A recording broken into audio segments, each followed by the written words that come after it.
And then it's ready to go, just talking. Do I need to stand up? Nope. Can everybody see me? Hello, can everybody hear me? Okay. Hi, I'm Kylie Smith. I was born and raised in Dillon. I'm really glad to give back to the community. That's helped me through so much. And it's kind of hard to believe that it's already been a year since I was in this meeting. And it's where I am. So thank you guys, and many more years. So, all right, that's all I got. 24 minutes short. I was going for 26 seconds. So. Anybody have questions? What is voting in with that? Call for the question. Question, we call for to approve the appointment of Kylie Smith to the full-time police officer. All those in favor say aye. Aye. Aye. Now opposed, say nay. I take that as unanimous. Now we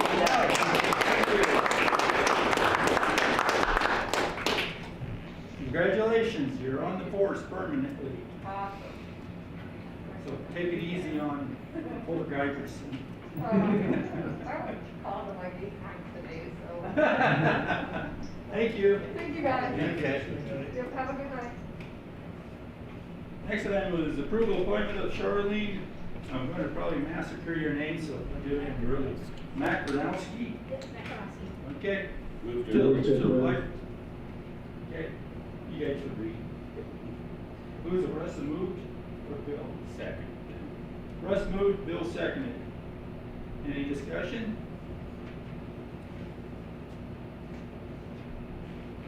Seeing none, I'll call the question. Questions been called for to approve the appointment of Shirley Makronowski. Oh, so I told you I massacred to library board for the remaining term of Alice Wassel. All those in favor say aye. Aye. Aye. All those opposed say nay. I take that as unanimous. You're on the board now. Enjoy. I think that's a really good board to be on. And you don't have to stay if you want to. If you want to, you're welcome to stay. Well, thank you. Yeah, thank you. Did I miss it? Sorry. I was hurting. Well, she's on the board now, so. Oh, that's good. Hooray. Approve resolution of the City Council of the City of Dillon adopting specific amendment to the fiscal year 2019-2020 budget. Move approved. Second. Second. We moved by Bill, seconded by Dan. Discussion. This was a simple one. We had a hearing at the last meeting on this. So it's in front of you to approve. Call for the question. Question's been called for to approve the resolution of the City Council of the City of Dillon adopting specific amendment to the fiscal year 2019-2020 budget. All those in favor say aye. Aye. Aye. Aye. All those opposed say nay. I take that as unanimous. Okay. Reports of officers and boards of the city, library board. Matt? Thank you, Mr. Mayor. In the packets, you all should find the minutes for the June 10th and June 24th meeting minutes. I ask for your approval. Move to approve. Second. It's been moved by Dan, seconded by Russ. Discussion? Is Lori in attendance tonight? Yes, she is. It's hard to do. We've got a camera coming. That's why you can't see.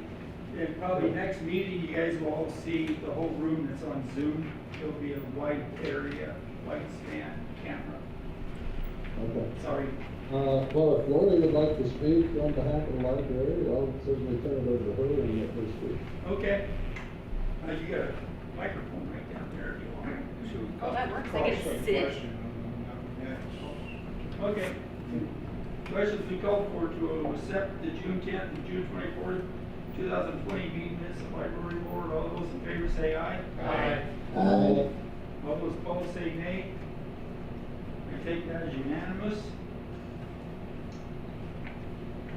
Okay, you're on. Okay, so we are going as usual at the library. We are going to host a couple events this month with social distancing and masks masks and gloves and everything. We're actually making masks for the kids going back to school. They get to make their own cloth mask or decorate it per se. And then we're making lanyards for them so that they can clip their masks to them, like eyeglasses clips, so that they do not lose their masks while at school or set them down or get them yucky. So we'll be doing that twice, the 13th and the 27th. We had some masks donated. We have about 100 masks. We're hoping to get more. So that's really what's going on. We're going to do our walk and talk book club on the 14th. So what we do is we walk around the YMCA chatting about the book that we've read, if you all would like to join. Other than that, everything else has been canceled at this time. We're doing a author book signing over Labor Day. That's been canceled. We're canceling our book sale over Labor Day as well. We are gonna do a seed harvesting talk about seed harvesting because we had our seed library this summer. So they're gonna teach people how to harvest seeds, but that's gonna be done in the park, social distancing, microphone kind of thing, and talk about the seeds and how they can harvest them and ask any questions. But otherwise, we're still limited in the library. You still have to wear a mask, still have to sanitize and wear gloves. They can't touch anything. If they do touch something, it goes into quarantine box. All of our books are quarantined for 72 hours before they can be reshelved. Pretty much that's all that we have going on there. Do you guys have any questions? Oh, and you met Charlene. Yeah. That's lots of fun, so we're excited about that. Okay, thank Okay, you. thank you. You guys are awesome. Have a good night. Thank you. Thank you, Laura. Next item, city attorney, Mr. Dolan. Yes, just a brief report. I'll have some statistics, usually in the later meeting. Anyway, but the criminal work is proceeding as normal. Doing a lot of Zoom appearances for that as opposed to or dictate, I guess I should say. I am seeing a lot of these cases have a mental health angle nowadays. I think things are catching up. I don't know if it's cabin fever or what. I'm seeing a lot more that have that angle too. It's just a comment I made. Continuing to work with the council assigned to Phyllis Saxon suit. We anticipate some more work next week on that. I have reached out to the attorney for Mr. Greg Cornell in Tully Springs, trying to get that all going. Had some communication difficulties, partly COVID related. But he's going to provide the city with a list of things that he would like to have us focus on. So I'm glad that that project is moving forward. And then we're doing some various contracts for various Okay, any questions?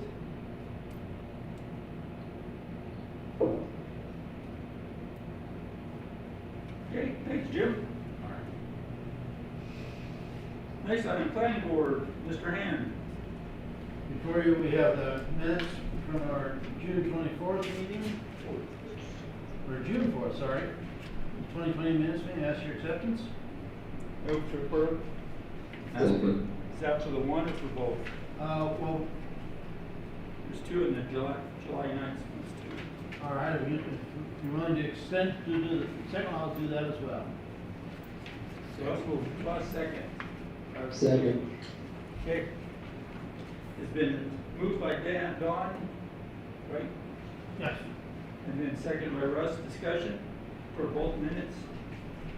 Well, there's one correction. Just hold the button in, the light will come on when it's ready to go. Yes, Mr. Chairman, there's one correction in here. I think it's where they refer to a previous owner of Tully Springs. So it's in the July It's- 9th? So it's in the July 9th. Okay. And it's about number 3, halfway down the first paragraph. And it refers to, the state bank sold it to Jean Stewart. Jean is a woman, And her name is spelled Jean.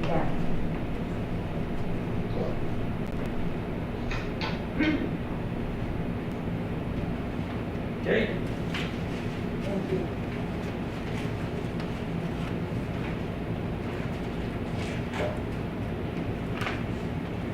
Call for the question. question's been called for to approve the planning board meeting minutes for June 4th and July 9th as amended. All those in favor say aye. Aye. All those opposed say nay. I take that as unanimous for both.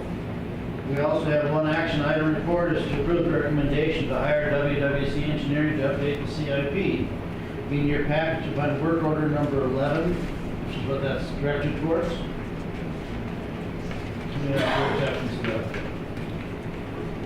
Move to approve. Second. It's been moved by Dan, seconded by Russ. Discussion. Mr. Chairman? I've got a couple of questions. Okay, you're on, Matt. All right, thanks. Probably the first one would go more towards Mr. Dolman. When I read through this contract, and I read on page 4, line item 16, where it talks about jurisdiction and venue, very last portion of that sentence states each party shall pay its own costs and attorney's fees. Now when I go back over to page 6, line item 25, and it talks about legal fees, it says that in the event either party incurs legal expenses to enforce the terms and conditions, you guys can read all of that, the prevailing party is entitled to recover reasonable attorney's fees. Does 16 supersede 25 and make 25 null and void because this is a contract and things which come first in contract supersede all following items or not? Well, I guess the short answer is I would have to call the Montana Department of Commerce, ask them to explain why those two sections are different. It is typically the case. It is typically the case that most suits that involve state government are always venued in Helena. That clause doesn't surprise me that way. It does seem somewhat inconsistent with 25. That was kind of what I took away from it too. It's totally inconsistent. Is that something you think we should look into? Well, I can certainly make the effort to do it. I think we should do it. All right, thank you. Second thing that I got is also on page 4, back to page 4, line item number 17, indemnification. And it's in the first line, the contractor agrees to protect, defend, and save the. And it's double spaced, and then it goes on to state, and the state. Is the city of Dillon supposed to be in that spot? Well, it's definitely a black hole there. That's a good catch. We'll call them tomorrow. Okay. That was all I had, Mr. Mayor. Thank you. Thank you for your due diligence, Matt. You're welcome.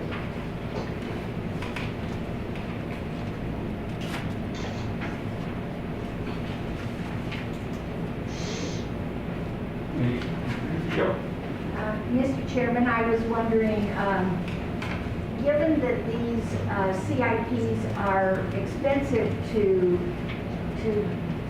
have produced for the city, and we have a CIP, has anyone looked at the old CIP and ascertained whether the goals and the things that are in that CIP, whether they have been met?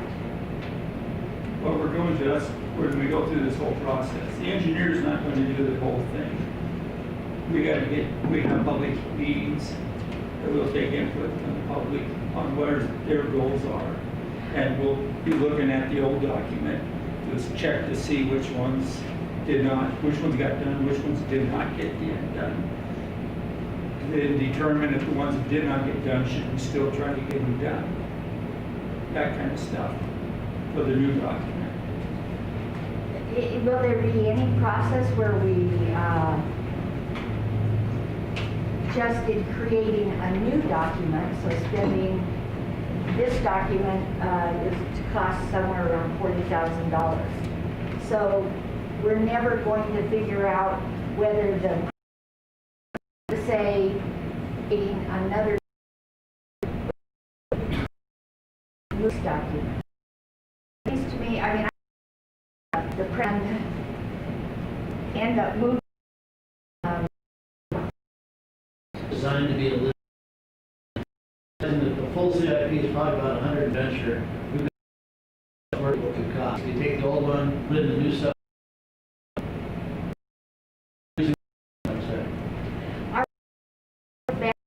We have not, this is where we want to go next year. Do it too. It isn't just I'm for me, where like goals and a set of met our goals and why not, what we need to change. That's not done quite as much as it's done. I think it's different. Not an action document. Item policies. That's a for separate deal Dylan. now. That's a different one. That's sort of thick. Isn't it required that the CIP's got to be updated? CIP and the growth policy has to be.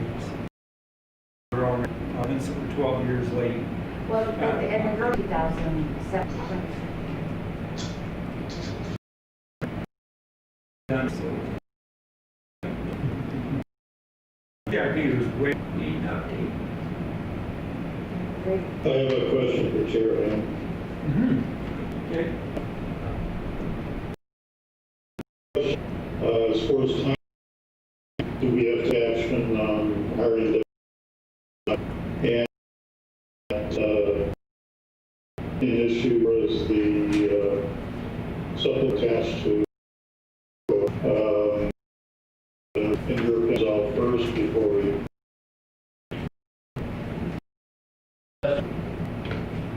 Okay, then I move to.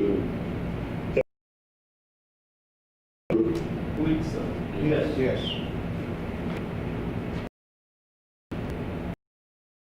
Now, two options, you guys can either table it, give the authority to go to the two issues, fill them in.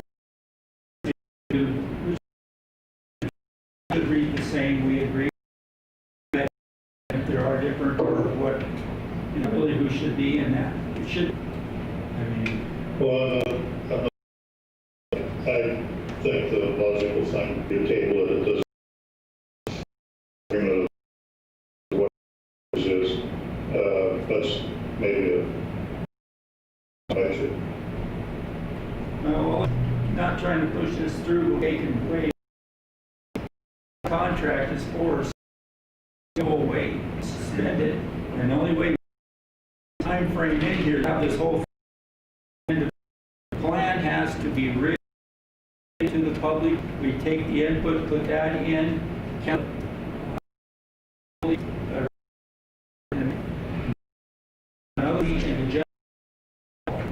So Weeks to that.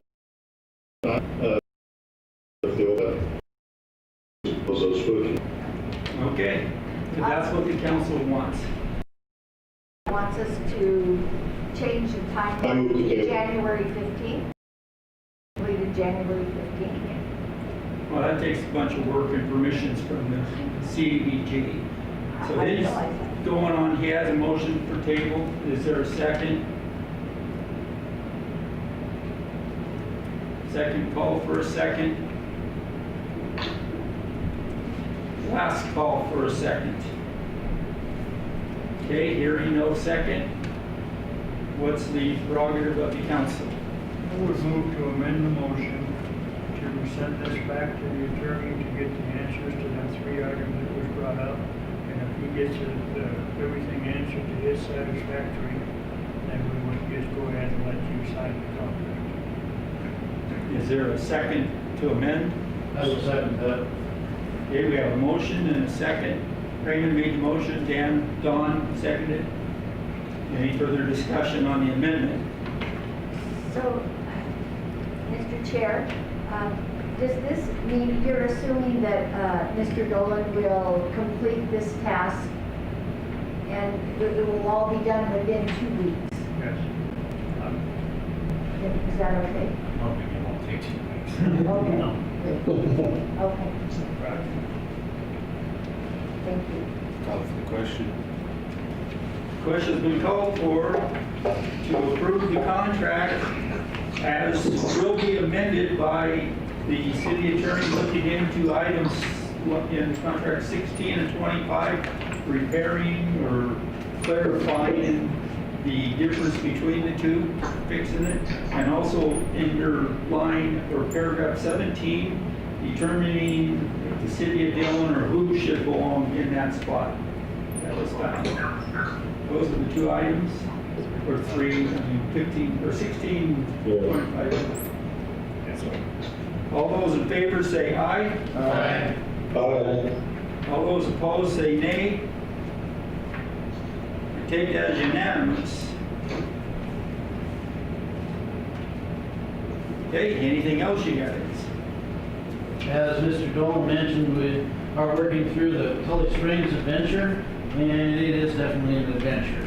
Keep looking forward to keeping that going. That completes my report, unless there's any other questions. Thank you. Zoning board. How about Raymond? I think I did for us last time, didn't I? Or- Not the easy, we didn't have no meeting. I'm assuming we'll be having a meeting next Tuesday. Yes. So, Okay. no report. Director of Operations, Mr. Hazelbaker. City Council, August 5th, 2020. Say what? Okay. Whoever's chit-chat cat. That's Mike Reagan. Sound like Mr. Reagan. And it did sound like my Reagan. It did. Sorry, you guys, didn't realize my mic was on. At least that's all you did was talk. This will unfortunately work its way into an article I was working on this week about misadventures in zoning, so.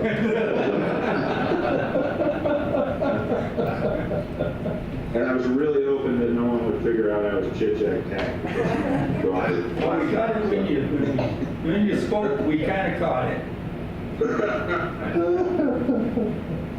Okay, Mr. Hazelbaker. Thank you, Mr. Mayor. Just a couple of things. Tomorrow we'll be paving down on Raider Street, big project with that, and then continue to pave through the month of August. We had a splash pad inspection by the health inspector and passed with flying colors, so that was good. And then also next couple of weeks we'll be painting crosswalks and doing those type of projects, preparing the school crosswalks.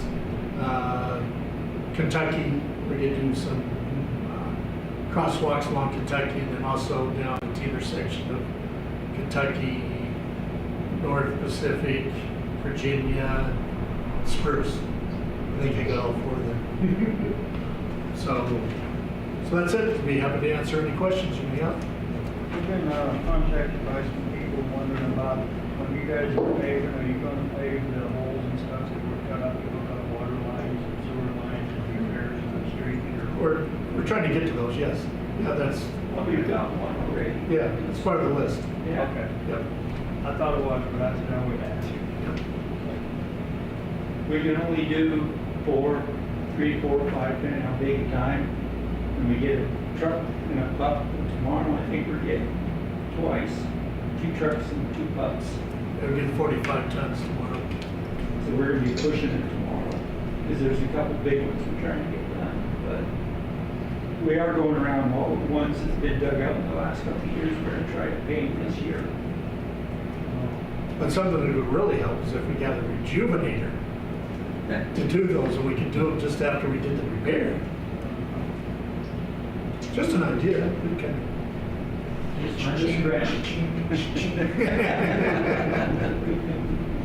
Any questions for the director? Okay, moving on. Thank you. Police Department, Chief Giverson. The mayor, have nothing in hand, so to speak. Got a couple of things to add. One of our charger something went wrong with our charger, so it was towed overdue for warranty work, like warranty. So we've got that. Just dealing with the whole COVID thing, we ran into some problems with that. Just with scheduling and people need to be in quarantine. Because, if we're affected, if the sheriff's department's affected, dispatch, jail, any of those are affected, we're all affected as well. So we're just trying to get through that as best we can.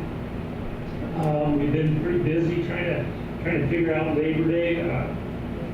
Assistant Chief Alvarez is not available right now, so this is taken on a new mind of its own without him around. So basically what I'm saying is I just want to say how much I appreciate him, and he's just doing a phenomenal job in my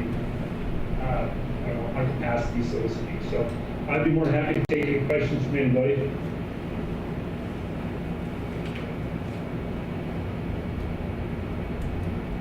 Okay, no questions I can see here. Thank you, Chief.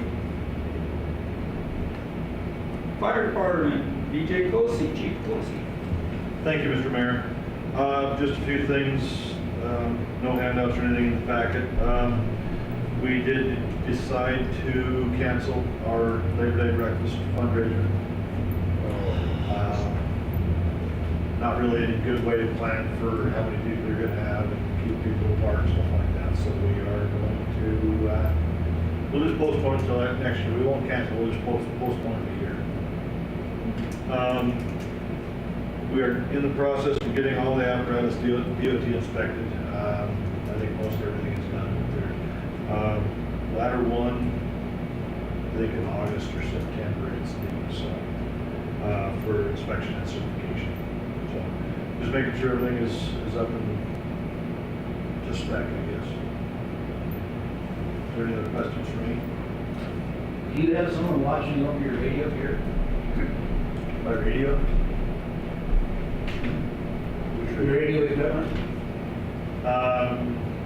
Yes.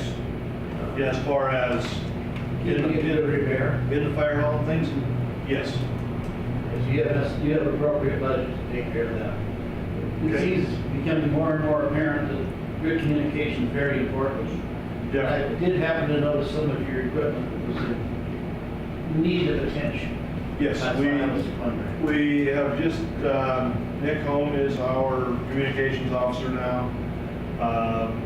We determined that was an issue, and so we've just purchased 10 batteries for each type of radio to get the batteries to where they're current, I guess. And we'll probably have to buy some more batteries here in the next 6-8 months. We've been just using a little bit of donation money for those, so it's not. I know one of your portables has an extremely loose antenna. I was concerned about it breaking off and failing in totality, so that's why I asked.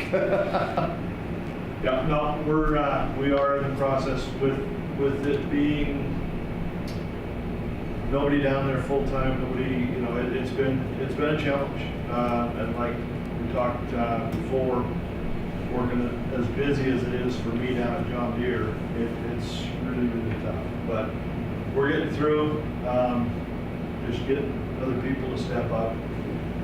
Got a great bunch of guys. So. I know I watch over the radios of the ski patrols. I can appreciate it. I only watch over 10.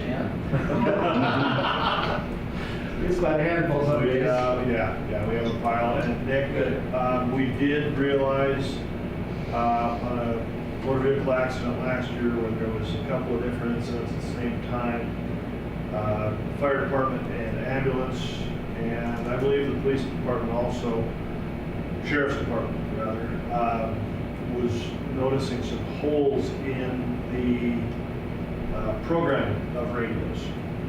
And so Mr. Holm has been working on that to make sure that radios for each agency has what frequencies they need.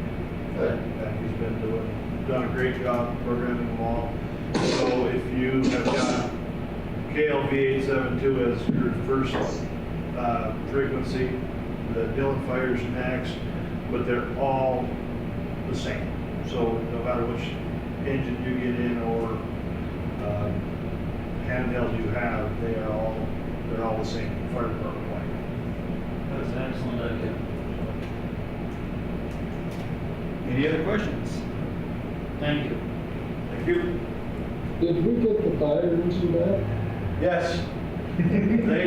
They actually brought it to Livingston for me, and I ran over it on an evening, I think probably a couple days after the last meeting, and I drove it home.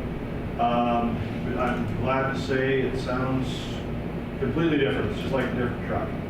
I hit the top of Bozeman Pass at about 55 miles an hour, and it was 200 degrees, 210 degrees. I hit the top of Cardwell Hill and about 60 miles an hour and about 190 degrees. So any of the cooling problems, it runs really, really nice now. Good. So, Good to hear. yep. Excellent. Okay, thank you. Thank you, Chief. No city court. Treasurer Karen. Thank you, Mr. Mayor. You have included in your packet the June 2020 bank reconciliation, and I am here. Move to approve. Second. Moved by Dan, seconded by Bill. Discussion? Are there any items we need to be aware of, Karen? No. Everything is going smoothly. Excellent. Yay. And the new software, how's that working out? That's great. Yeah. Oh, yeah, the new bank record is really nice. Yeah. Good, that's what I was hoping to hear. Things don't hide in it anymore. You can find them and it's real good. Yeah. Call the question. The question's been called for to approve the June 2020 bank reconciliation. All those in favor say aye. Aye. Aye. All those opposed say nay. I take that as unanimous. Anything else, Karen? Not for me. Thank you. Tree board? Not yet. No. Board of Adjustments. Looks like Dan's the chairman. Before you have the minutes for May 14th, ask for your approval. Move to accept. Or accept. Second. It's been moved by Bill, seconded by Russ. Discussion?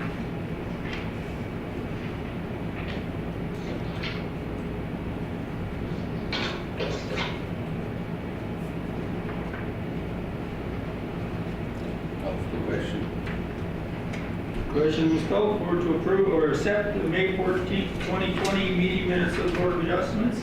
All those in favor say aye. Aye. All those opposed say nay. I take that as unanimous. Anything else? Nope, it's kind of so. Thank you. Reports of standing committees of the City Council, Judiciary, Mr. Nye. Yes, before you, we have the minutes of July 21st. Ask for your approval. Move to approve. Second. It's been moved by Bill, seconded by Russ. Discussion?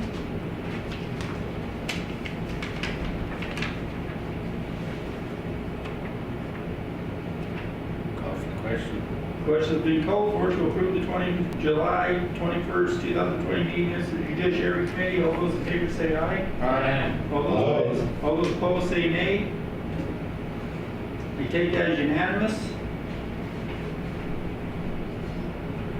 We're just slowly working through things. I mean, we're trying to get it done, but Takes time, just takes time.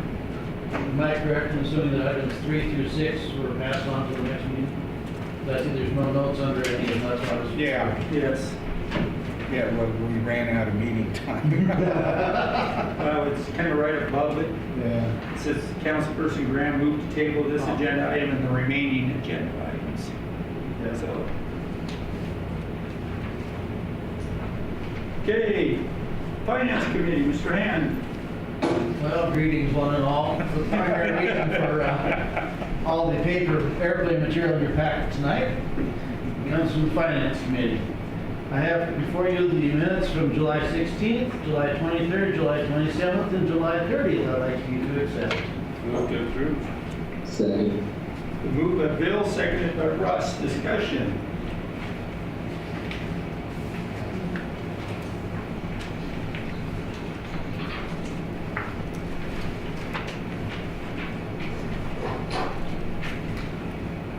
Call the question.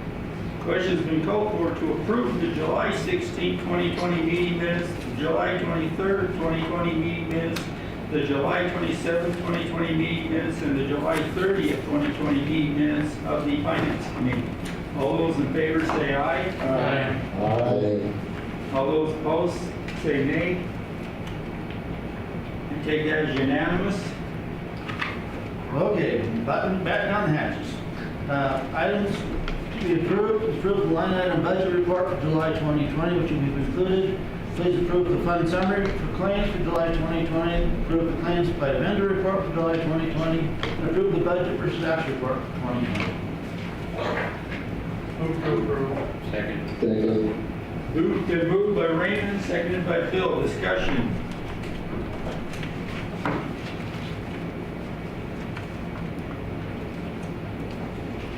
Seeing none, I'll call for the question.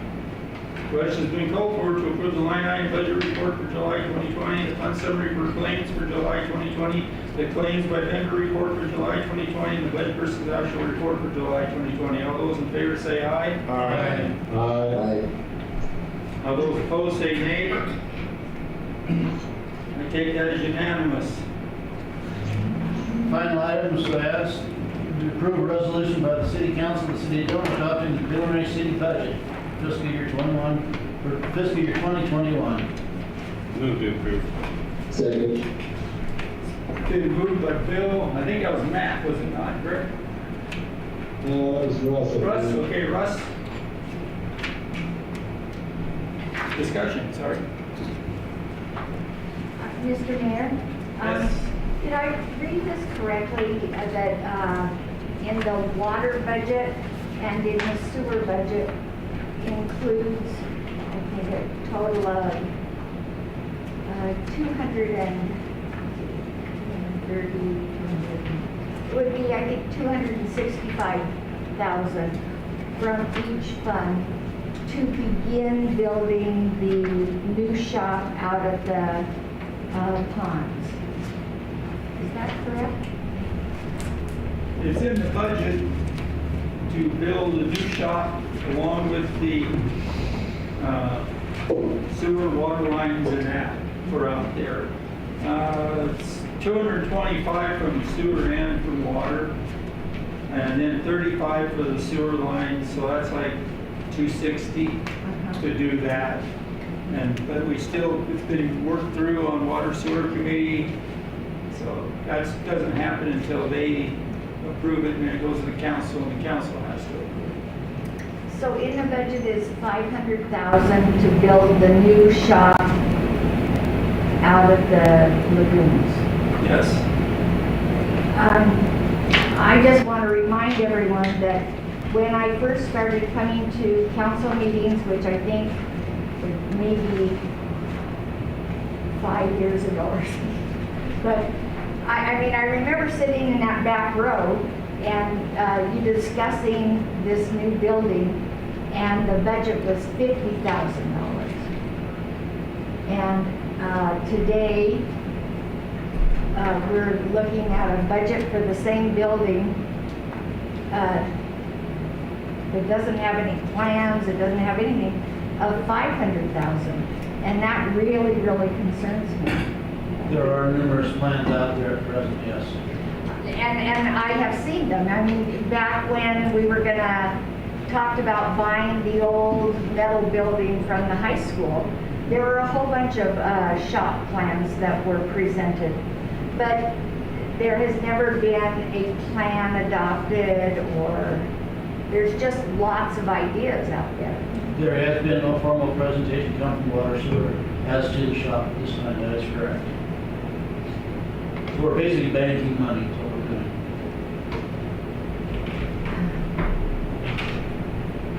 I think the way that money come up was, they got a loose bid from a contractor that said it was going to cost $150 a square foot, and the square foot of the building was so much, that's where that figure comes from. It's just, you gotta have money in the budget, so if they do decide to build the building and the council approves it, it's in the budget to go. I guess I'm not disagreeing that a building needs to be built to house all of the equipment that we bought over the years, so that it's not sitting out in the snow.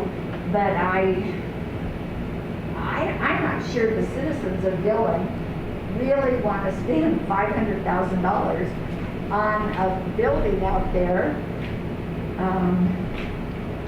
when we don't have paved streets. I guess I really think that we shouldn't just rubber stamp this budget. I came to 2 out of the 3 budget meetings, and I didn't see a lot of questioning of these things that are put in the budget. And I think that we should be questioning these. Basically, once again, these are reserve funds. They're not expenditures to be spent. They have to, all have to be approved first. So we have to go through the entire vetting process yet. It's just like having a savings account. We got money in the kitty. We decide that we don't have to spend it all. But whatever we produce is something, we have to do something well. So that begs me to ask this question. If we have $500,000 thereabouts in the budget to build a building, and we're able to build an adequate building for, say, $100,000, what happens to the surplus $400,000? Where does that go? The council can decide what to do with it. Most likely to be used to pay down bonds. Okay. We're good, or it just stays, first off, at the beginning, it just stays in the fund. If it doesn't get spent, it doesn't go away, it just stays there. But then it comes to the council, they make a decision. It's the council of 8 has the power to decide how to spend it, answering to the public. And also, isn't it enterprise funds? Correct, so I can't fix streets So it with can it. only be water or sewer. I can't fix the building, I can't fix streets, pay for the buses, can't do any of that with it. It's basically all earmarked funds. I understand that. I guess I'm just, what I'm saying is that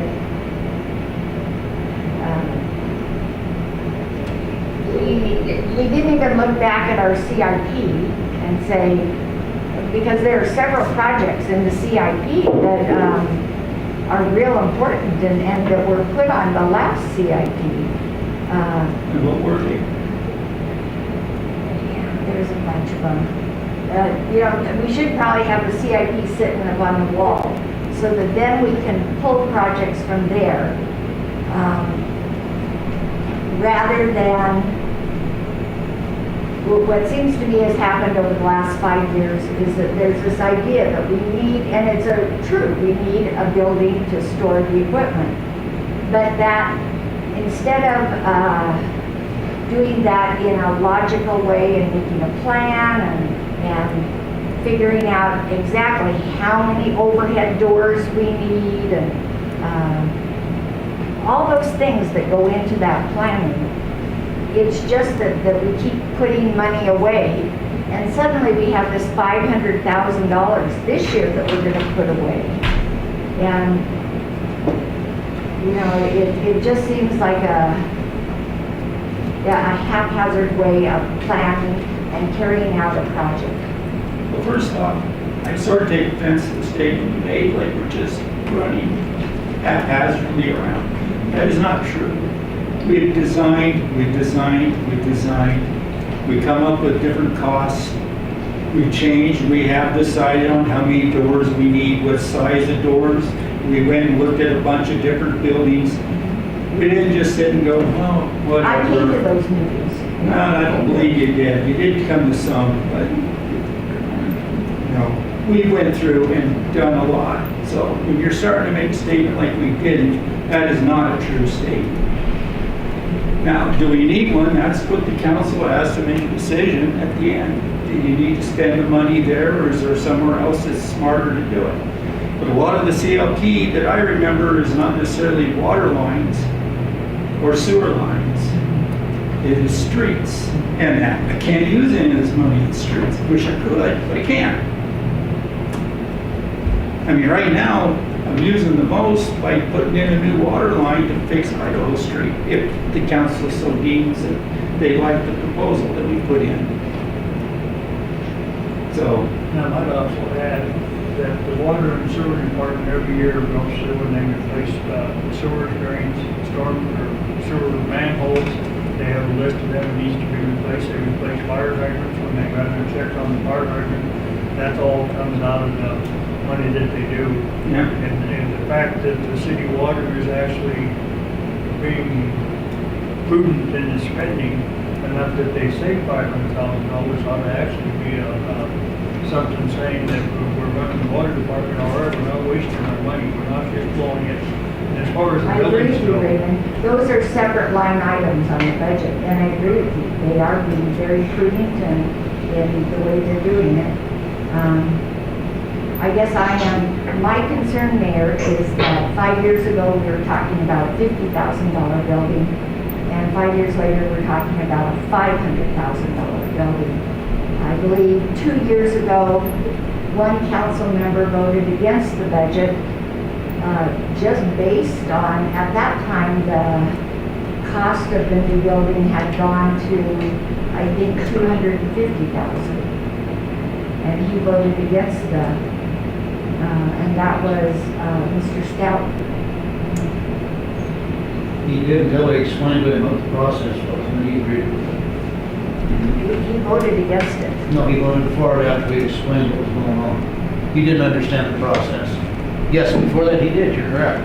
But afterwards he changed his vote. May I ask which councilman you're talking about? It was Mr. Stout.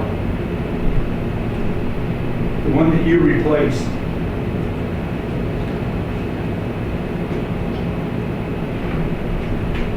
Is there any more discussion on the resolution?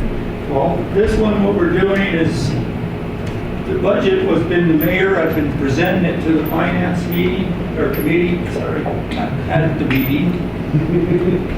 And they're recommending it to the council to accept as a preliminary budget. So right now, it's my budget. Then it would go your guys' budget. You will then hold a public hearing. That's the other part of this resolution. And then you guys will have the public hearing, take an input from the public on maybe they don't want the building. That'd be the time to come and say, no, we don't like the budget. They don't like the building to be done. This is the time to do that. And even at that point, then the next meeting after the public hearing will be the final vote. That'll change the preliminary budget into a final budget. Although no budget is ever final. It's a quote living document because you can amend it. I know there's cities out there that amended their budget 20, 30 times a year. I don't know how they do it, but I'm not going to do that. We just have a mayor that's better forecaster. Okay. Is there any other questions? Call for the question. Okay, the question's been called for to approve the resolution of the City Council of the City of Dale adopting the preliminary city budget for fiscal year 2020 to 2021, including budgets for lighting, street maintenance, and sprinkling district, and for SID 34, 35, 36, and 37, for the police retirement levy, and for the police levy, setting a hearing thereon, and directing publication of the notice of that hearing. All those in favor say aye. Aye. Aye. All those opposed say nay. Nay. Yay. Okay, Don, Aye. Dan, Aye. Bill, Aye. Raymond, Aye. Mary Jo, Nay. Russ, Aye. Rich, Nay. Matt. Aye.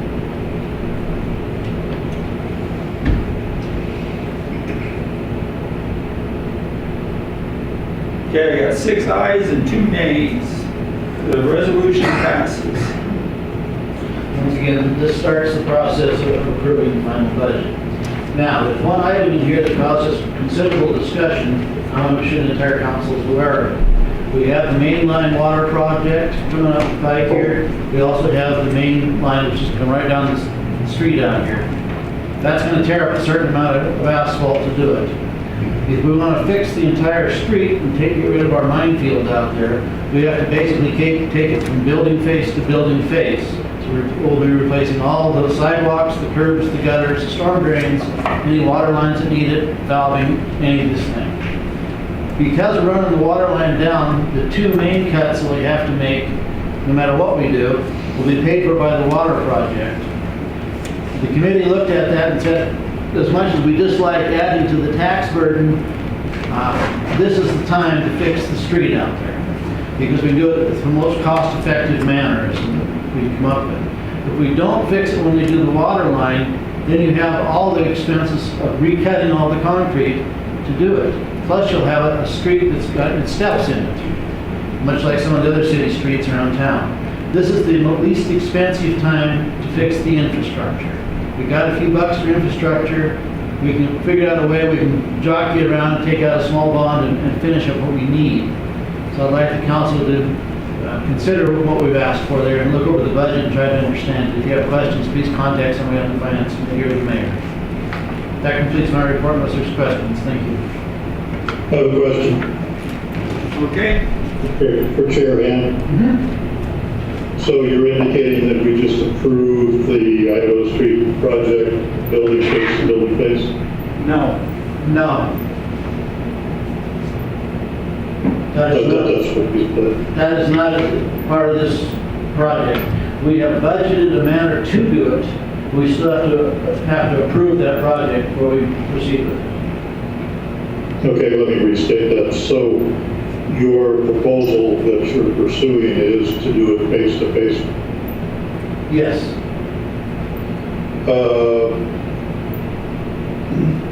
There's no infrastructure under the sidewalks other than laterals, correct? That is correct, with one exception. The street out here has major concrete under it, and that's where it's breaking up.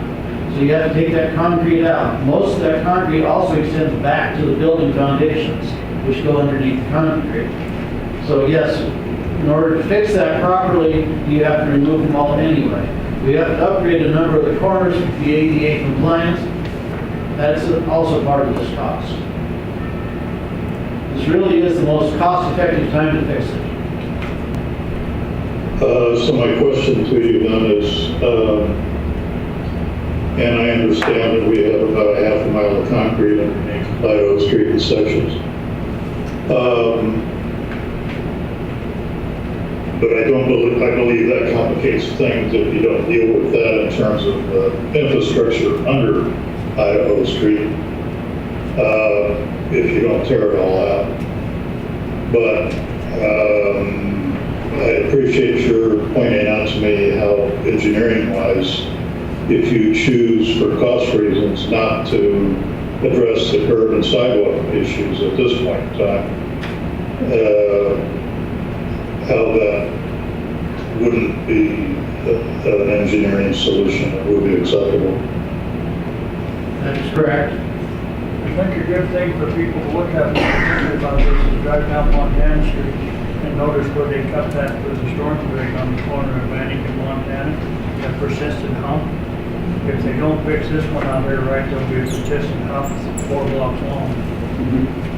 Oh, I'm not questioning the street portion, curb to curb. I'm questioning whether or not we ought to, at the same time, for cost reasons, save some money by kicking the can down the road as far as the sidewalks and the curbs until some other date. We did discuss that rather enthusiastically. By doing so, you can't really seal the edge of the street properly either, so water gets in and your problems multiply again. Just like on the east side of town where the streets go up and down because of the clay. Either way, this Why is is a that cheap way to from do an it. engineering standpoint?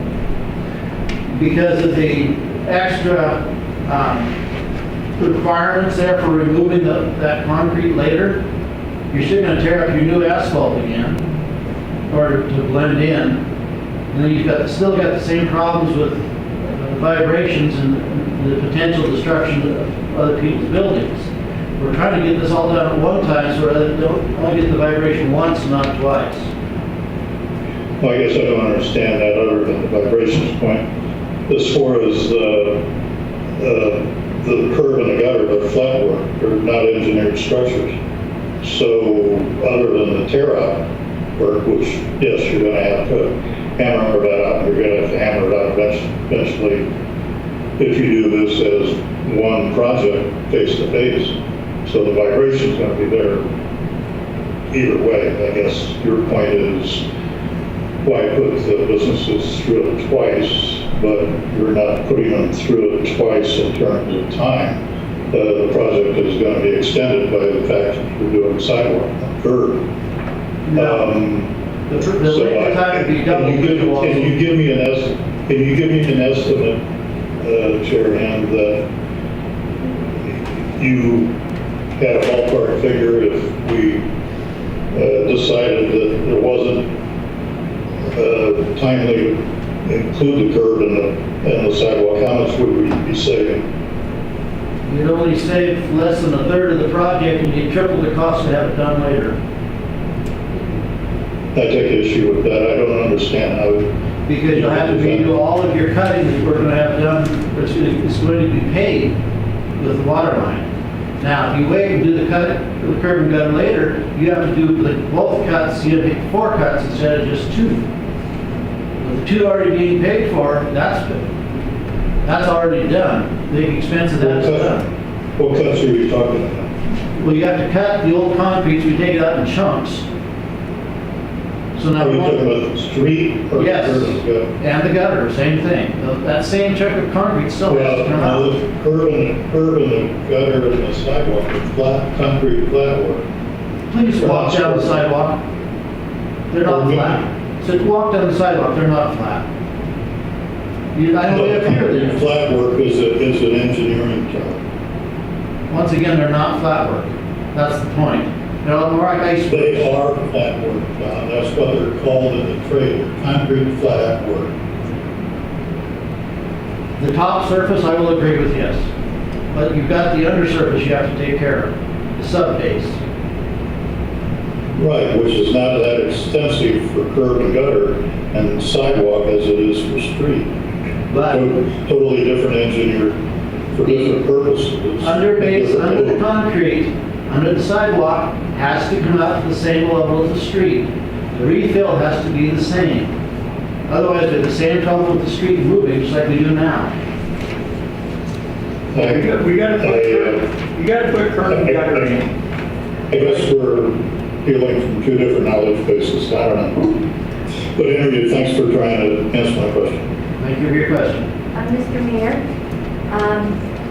I attended those meetings, and could you tell us again how the expense sheet was derived? Where those numbers came from? They originally came from a contractor, it was original basis. And then I believe we talked with, who was it, these? Well, the Dow came up, Yeah, we requested Dow to come up with the numbers, and that's in one of your it is. sheets, or one of the packets. It is. And I don't remember which one. So basically, we had engineering review, and we're gonna have another engineering July 30th. planning come through after that. That's been street. It's in the second one, the middle packet. So here it is, it's in the second one. And of course, as you're aware, all these are estimates or best guesses. But my memory is that the mayor informed us that these were higher than he originally anticipated, but once you get engineers involved, it usually gets a little bit more expensive. But that these were costs that were derived from an engineering firm, correct? Dell Engineering. And it's in that middle packet. Yeah, it's in one of them. Since July 30th, 2020. Okay. Those are, sorry.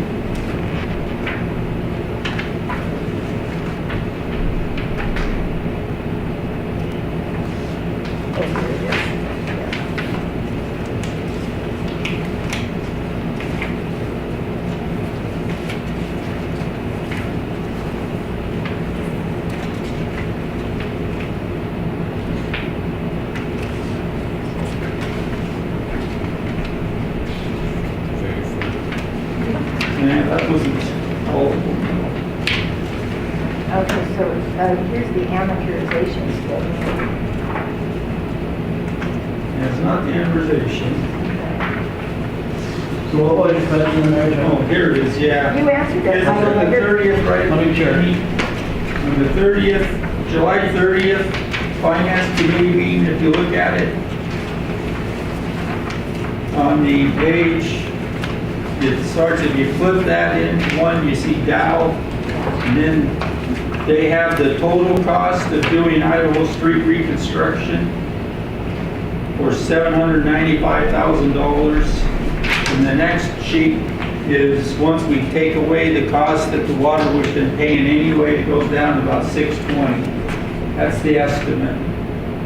And in there, you can see to do it, they're projecting $48,000 for the sidewalk and corners to be removed. Curb and gutter to remove and replace, 12 grand. Truncated domes, 12 grand. So those are the things, so if you add it up, it gets closer up into their,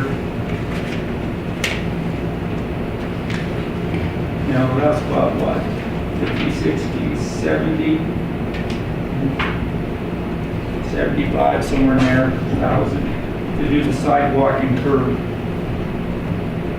And it'd be hard to do, the sidewalk you can probably wait, but you got to do the curb. Curb and gutter is almost a guarantee you have to do. You know. At least in the engineering's opinion, and I agree. Because right now, the sidewalks is directly connected to the concrete under the street. If we cut it, now there's a crack and go down. Some of those buildings actually have part of the building under the sidewalk, their basement. So that has to be sealed, otherwise the city's going to be paying a bunch of money every time it rains. So you got to put a curb and gutter for sure, man. And it'd be best to put curb and gutter and sidewalk, because now it's one sealed unit. I disagree. I think you need a new engineer.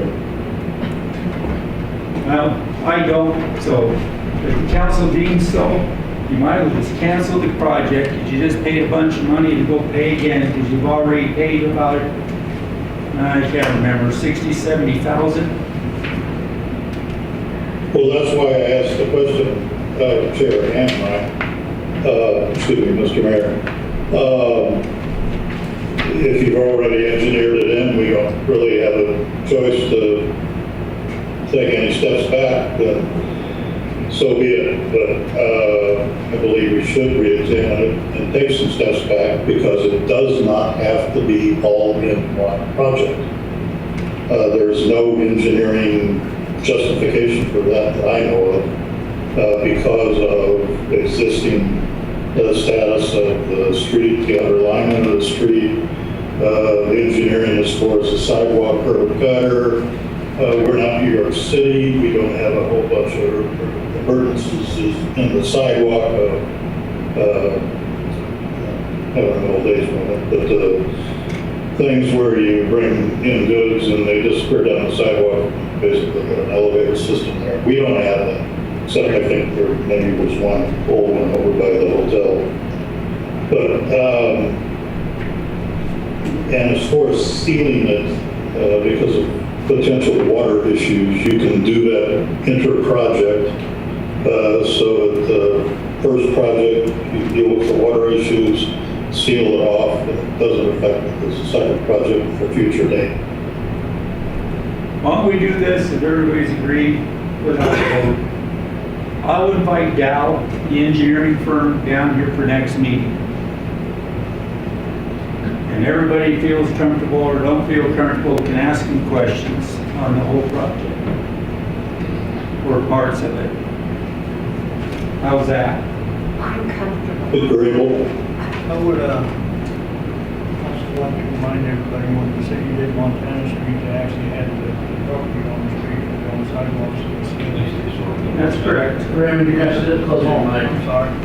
When they did Montana Street, and we paid, which is basically the same thing we're gonna do with Idaho Street, the property owners actually did sit and paid for their own sidewalks. But I'd also remind you that the Montana Street project was largely state engineered.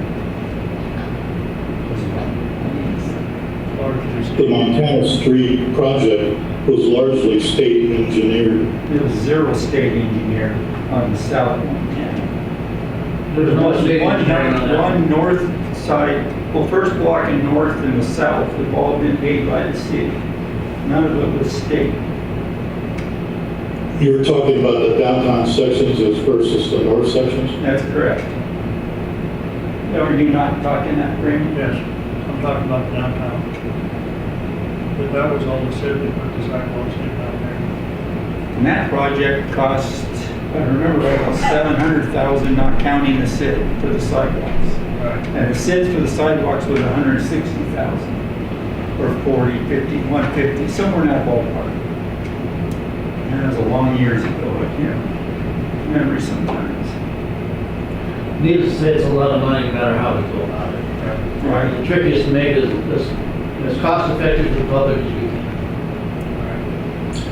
I think the mayor's suggestion of having an engineer here for comment questions is good. Okay. I'm gonna disagree with that. I think that's a complete waste of everybody's time. I believe that, I have to agree with Councilman Hand and the others that put this forward. Anytime you're dealing with a project such as this, and you've got somebody that can do the streets, pipes, sidewalks, the ceiling of everything, you're going to spend far less money getting it all done at one time, as opposed to doing the street today, the sidewalk tomorrow, the ceiling company some other time. I'm sorry, Rich, I disagree with you. I think it's a waste of our time. I think we should proceed with what Don and the folks at the Finance Committee have put together. Yeah, I guess we just have a disagreement based on different experience and knowledge. Okay. Plus, we also, what you guys voted on today was not approving or disapproving the contract or any of this. All you did was, it's in the budget. You still gotta go through the council, still gonna have tons of meetings to vote on all the stuff. No, maybe not tons, but you will have 3 or 4 meetings to keep it going, you know. So, and this, what you voted on, did not vote on anything besides you accept the budget. Now it's in your hands to change it how you see fit. Unless I really get pissed off and I'll veto it.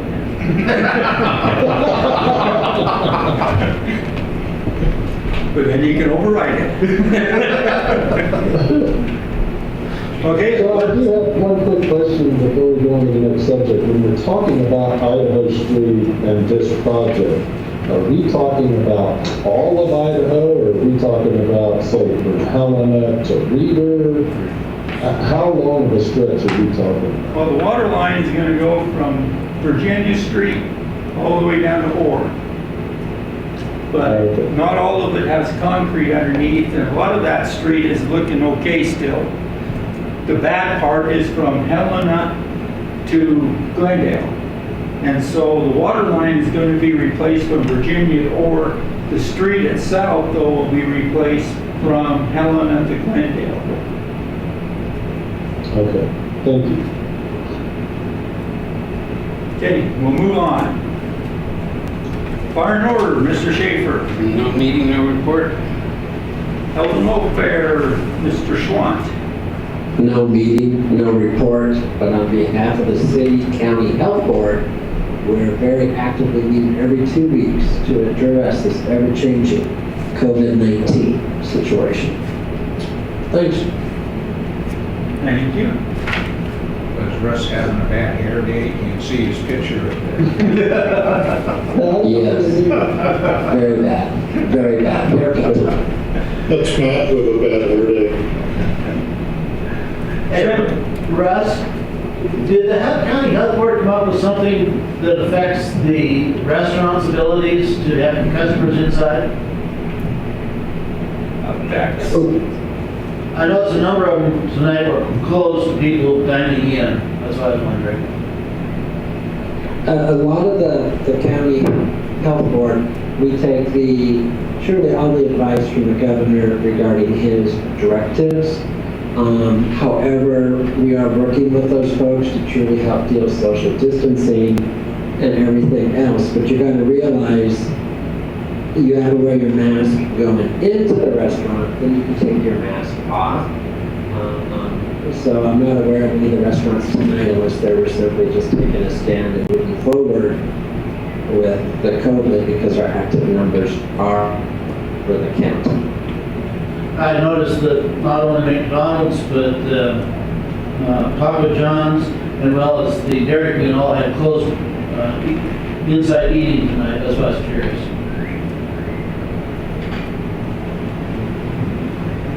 Good question. I don't think they've opened, have they?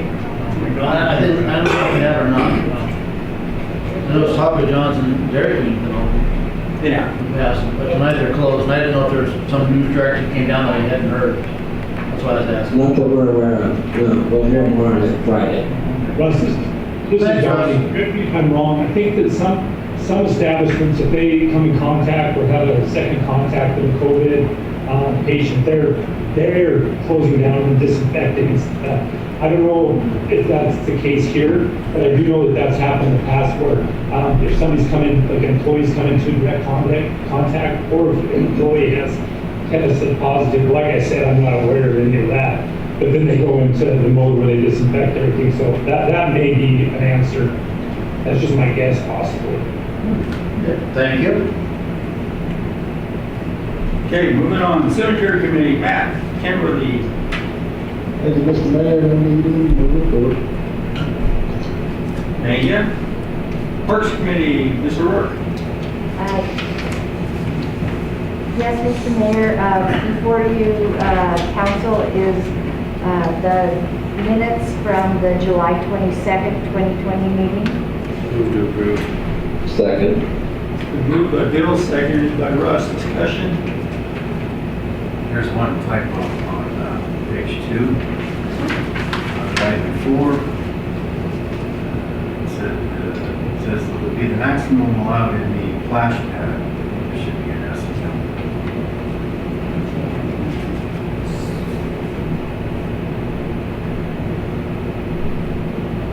Nick Luchek said 42 people would be the maximum allowed in the splash pad.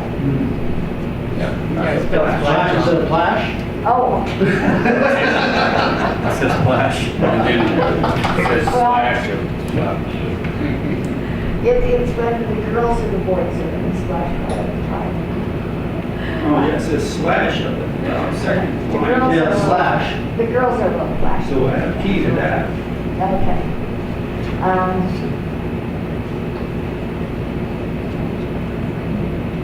Any other corrections?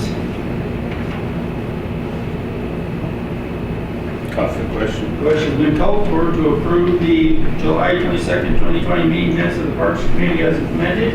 All those in favor say aye. Aye. Aye. All those opposed say nay. I take that as unanimous. Anything else for it, or?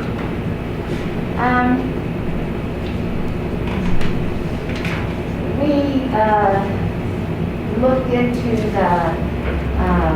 the issue of the YMCA, the PYMCA bringing the buses down, and unfortunately, most of that story was, was just erroneous and false. And I think Mr. Hazelbaker has gone ahead and written a letter to their CEO and very nicely asked, if they would just give us a heads up. And they will give us a heads up. I thought it was very important that we, number one, get the truth of what happened, but also not make an enemy. The Butte YMCA has been a great partner, not only for the Dillon YMCA, but for many other organizations within Dillon. And then, not that this is why you do things, but one of the people that works at the YMCA is a legislator. And oftentimes we need to go to the legislature for funds, and that's an enemy that we don't need to make. So I think that the day after this meeting, and in that next week, Mr. Hazelbaker and I kind of got the real story, got it put together, right? Would you say that? So if anybody comes to you with issues about that Y bus, please ask them to call me, and I will walk them through what really happened.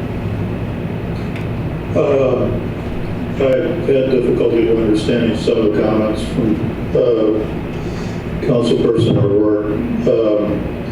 But what I do understand, I may take exception to.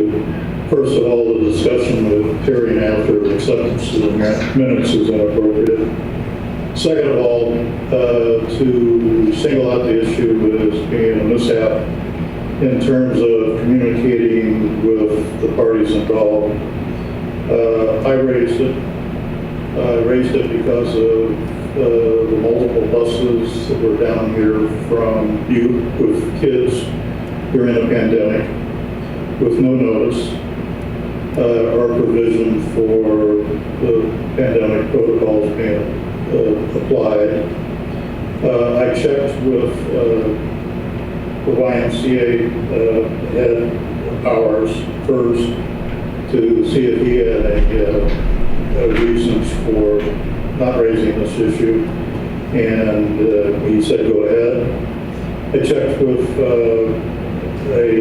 leader of the Friends of J.C. Park beforehand to see if they had any objections, and none were voiced. And so I take exception to the after discussion of the acceptance of the minutes as far as what was discussed at the July 22nd Parks meeting. I think what we agreed to as far as after the meeting correspondence through primarily the Director of Operations was appropriate, and I assume it's been taken care of and the matter's been handled. Okay, is that it? Sure. Thank you, Mayor Gill. City Hall Committee, Mr. Graham. No meeting, no report. We'll be having a meeting. Hopefully Stacy will be back from vacation. We'll do one scheduled. Okay. We had a good time to talk about our Dillon History Days. We had pretty good attendance on the car beating up on Friday night. It went really well. For the number of people who were running around town, I thought it was pretty well attended on Saturday too. I mean, it wasn't a planned off success like we was hoping, but I thought we had pretty good travel, a lot of looky-loos anyway, and so I guess it was a good start, and we had the auction sale on Sunday, which wasn't heavily attended, but I believe everything went more than minimum bid. So, Okay, thank you. Street and Alley Committee, Mr. Nye. Yeah, I guess Rich also better handle this. This is a letter from him. And that was, it was handed out on the abandonment of the Nelson Street. This is not on the agenda right now. This is an input for Zoom. We're not gonna allow any discussion on this. You got the handout, that's all you get. Maybe since I wrote the letter, may I comment? No, well, one minute comment. Because really, it's not on the agenda to be voted on or discussed. I'll take the time needed, Mr. Mayor. The letter, the first sentence is obvious, but I will read it. I wish to provide written responses to the above noted for inclusion in the packet when this matter is next agendized before the council. The intent was that if the matter was agendized before the council today after the pending items which were the city attorney's desk and other items that were left open to be resolved before it was next agendized, that this letter would be on this next meeting when that took place. Obviously, that's not this meeting. So the intent of this letter was not to be in this meeting. It had nothing to do with the Zoom issues of last meeting or any other meeting. It had to do with the citizens of Ward 4 having an equal voice to be able to comment to handouts that are before the council. That was the purpose of the letter. And that's fine, we'll pull the letter right now. To put it off until its next agenda. We will pull the letter right now and put it on the next meeting that we have for this happening. Thank you. Should we all put them up there or something? And maybe we'll have to bring it in. Okay. Water and Sewer Committee, Mr. Hand. No meeting, no report. Thank you. Public comment on items of significant public interest not on the agenda within the jurisdiction of the city. again, I'd like to bring up the Zoom. Thank you, Mike. I would like to bring up the issue of Zoom, and this letter that just come into us is a good example why I think unless you're actually quarantined, I understand Matt is actually quarantined, so he has that alone. Our bylaws state that to vote, you have to be present in the city hall building, and I think that we need to enforce our bylaw. Zoom is a wonderful idea, but when somebody comes in and hands out a letter like this, there's no way for the council people that's on Zoom to get a copy of that letter, so that's going to make whatever happens next week at the next meeting is going to go out another 2 weeks because all this stuff is being handed in. It gets handed in by the people attending the meeting. We have no way to distribute it among the council people who's on Zoom. Now, I think we can safely figure out how to social distance everybody on the council. You're observing tonight, Mary Jo is sitting in the audience. You guys aren't even, I mean, you're social distance, 6 feet, but a sign is right above Bill's head, and you guys are not doing it. May I comment? Are you done, Raymond? I'm done. Okay. Yes, comment? I take serious issue with that, Councilman Graham, on several levels, including legal. Under ADA, I believe the pandemic is qualified under reasonable accommodations. Secondly, if you're proposing to sit either Mary Jo or myself or Russ or any other individual that you may choose over in the corner with Dunshat, the problems are the council, I have a limited view of the council. I can see Mr. Hand, I can see Mr. Nana, I can see the mayor, and that's it. But my impression is no one, including Mary Jo at the council, has masks on. I'm not going to get into my doctor's orders, but they are what they are. When you came into I saw when you came in, you did not have a mask. I didn't see you put it on, I'm sorry. I'm not going to get into my own doctor's orders, but they're private, covered under HIPAA, and of no interest to Mr. Graham. So I'll leave it at that. If the council wishes to restrict the Zoom, then I'll take it up with my attorney. Well, on that note, I believe I'll say something as well. I am under quarantine until the 8th of this month, which is just a few days away. And frankly, I feel it is gobbledygook. I've been living with a positively tested COVID-19 individual. I have slept in the same bed. I have engaged in coitus. I have kissed. I have shared from the same plate, and I am negative. So everybody that is worried, if you're scared, put a mask on. If you're not, don't. But stop telling me to stop living for fear of dying. I will be at the next meeting. Well, since I'm not going to get into it either, but I would just like for everybody to understand too that I would love to be there. I'd love to be there. I respect the fact that you guys don't ask. I just can't at risk because of my underlying health. So I just want you guys to know that I would be there if I could, but because of my underlying health, I just can't take that. I can't take that risk. I respect everybody's decision to do what they need to do, but that's why I'm out there. Likewise. Mr. Mayor, could you tell me why you all are not wearing a mask and not taking care of social distance? Well, first off, the governor says if I'm the one running the meeting, which I am, I don't have to. The rest of them, I'm not going to enforce it if they don't want to do it. It's my choice. I'll walk out with one. You'll walk out with one? With one on, just because I'll be closer. I feel safe being this far from these guys. They aren't turning and sneezing on me or coughing on me. Mr. Mayor, may I ask a clarifying question? Sure. I believe this is Peter Bailiwick. Do you have a policy in City Hall that people coming into City Hall wear a mask? No. There isn't a sign out there that says if you're coming in, you should wear a mask. I believe there is. That's a bit different. He asked the question, is there a policy? No. Is there a sign saying we would like to have them have a mask on? Yes.